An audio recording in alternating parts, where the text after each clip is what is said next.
Hey everybody, it's Carpo here. So I have a question for all of you. Is water a basic right? And is water something that everyone should have access to, cost-free?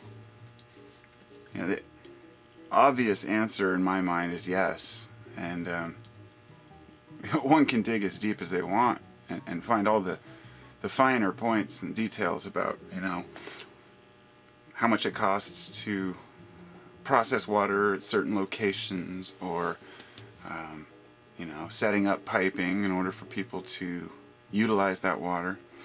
But when you look at the process compared to the big picture of business, it's a drop in that. It's a drop in the hat. It's nothing. It's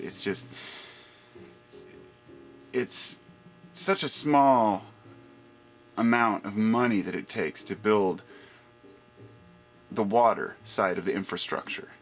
You're pumping water, you're cleaning water where you need to, you're pumping it, you're putting it into people's homes. You don't even have to do that in other countries, where they have to go to the pump. It's merely a well. I heard something yesterday. I heard that the CEO of Nestle had said that water is not a basic fundamental human right. And so I wanted to make a video about that because I was kind of angered by it. But rather than do a video, I chose to research it first so I could know what I'm talking about. So I found the actual interview with the guy, and I watched it. Now, that's basically what he said. The guy is a cocksucker. I mean, I was very offended by, I think he's German, and he was talking about how proud he was of Nestle and how they have 275,000 employees and $100 billion company, whatever. He said right out, straight up, that the responsibility of a CEO is to make money for his company. And he knows that. But he also did say that, he says that we're trying to treat water like food and not like he basically is saying that food is not a fundamental right, that it's something that can be processed and something that can be used in the market. Now, I have a strong argument there because I do not agree that food should be any part of the market whatsoever. I think basic food, you can't just say feed the world. I understand that. There are plenty of places that won't even allow imports of food for their people because they're opposed to our country or another country or whatever it may be. And there's some places where or some people that don't put any effort forth, and if you don't work, you can't eat, kind of thing. But in the long run, the way I see it is, it's like healthcare. They say that a person who has that healthcare costs money. People have always been opposed to healthcare systems that are financed by the people, because that means that you're basically paying taxes for somebody else if they get sick. So you're paying for the dude who doesn't take care of himself. You're paying for the person who, who takes risks that they shouldn't take. That kind of stuff. But the way I've always seen it is as preventative maintenance. As a person who has no insurance and cannot get health care because I can't afford it, but I can't get state funded because I make a little bit too much, I know that the times when I'm sick or when I have a toothache or not feeling well and I can't get it taken care of, I miss work. And in the long run, as a society, that's the productivity loss, is that there's so much money lost every year through sick days and ailments in this country. Now, I'm still on track here, but the healthcare thing is why I think that healthcare is a basic human right. That not that it should be something that people should take advantage of, but that people should have the option to get themselves taken care of, because in the long run it's beneficial. It costs a little bit of money at first, but people need to be able to function, to feel better about themselves so they can get stuff done. Now, with food, if people can't eat, they're not going to work. And if they can't work, they're not going to make any money, and then they can't pay to eat. It's a vicious circle. A lot of people just want to eat enough to survive. Now, here in America, we think, oh, well, we can't feed the world. There's so much. It costs so much to feed people. Judging by the way I've seen most Americans eat, I would say, it's glutton. It's just disgusting. I mean, people eat these huge plates of food. I mean, I stay healthy and happy with a small serving. I eat some granola for breakfast, maybe a sandwich for lunch, I usually only eat a half a sandwich. And at dinner, I have whatever I'm having, whatever it may be. But my portions are reasonable, and I've trained myself to be fine with that. And the thing I'm saying is that most people in the world don't eat huge hamburgers and eat all this meat and crap. They will do just fine on a little bit of food. Now, water, you can't live without water for very long at all. Days. Within days you'll be dead. And sometimes hours, depending on where you're at. And that is a fundamental human right. That is something we should all be entitled to. Now, Nestle, shame on you. If people don't know, boycott Nestle. I mean, I don't even like making videos about where I mention names or companies, because I know that they troll the websites, they troll the videos, and they go out there looking to promote their businesses, and they will try to shut people down who speak against them. I don't really care about that, but, somebody has to speak out against people like this. Nestle is, basically has destroyed communities by bottling water and draining the water tables. Like farmers, creeks have run dry in, I believe, Michigan, because Nestle is up in the hills taking the water before it even gets out. They're robbing the watersheds. They are just so they can bottle water and sell it, and people buy it, bottled water. They found that a lot of these companies are even just using tap water in Michigan and labeling it as spring water or distilled water. It's really ridiculous. And how many people have a home kit to really test water? And people go out and buy it for $1 a piece, $2 a piece. I don't do bottled water. I drink it, if there's no other option. But then you're stuck between that or tap water, where you have to worry about fluoride and whatnot. Portland doesn't fluoridate their water yet, but water is one of those things that people don't realize how important it is for us. There is a lot of, first off, people think that there's a lot of water in the world, that there's so much water that will always be okay, and that's not the case. I think less than 1% of the water is actually usable water. The rest is tied up in seawater and glaciers. And you won't be able to necessarily utilize all the water even that is here, because a lot of it's so polluted. And we're learning how to process water better, but not every location is nearby a place where they have enough fresh water. And it's a very, very tight system that we have for our water. Places down in the southwest there, like Arizona, New Mexico, I believe they get their water pumped down from the Colorado, if I'm not mistaken.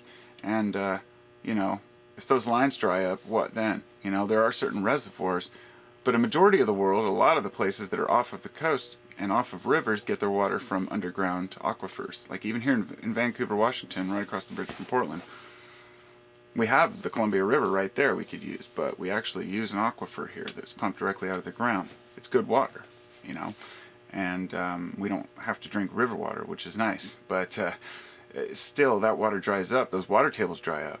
And in the Midwest, they're using so much of it for farming that they're basically pumping these water tables dry.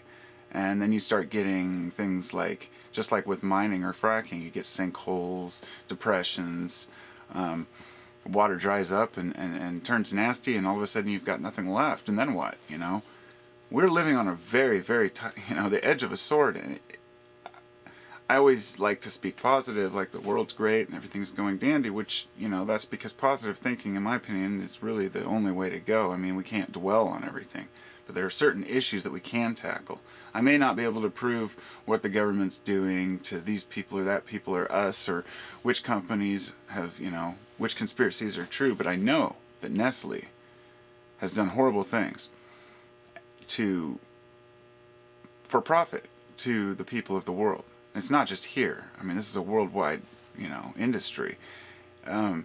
What they're doing, some of these companies are doing, is moving into areas where they have very little water, and they're basically capping the wells off, putting locks on them, and having a pump, and then people come each day and they have to pay for their water.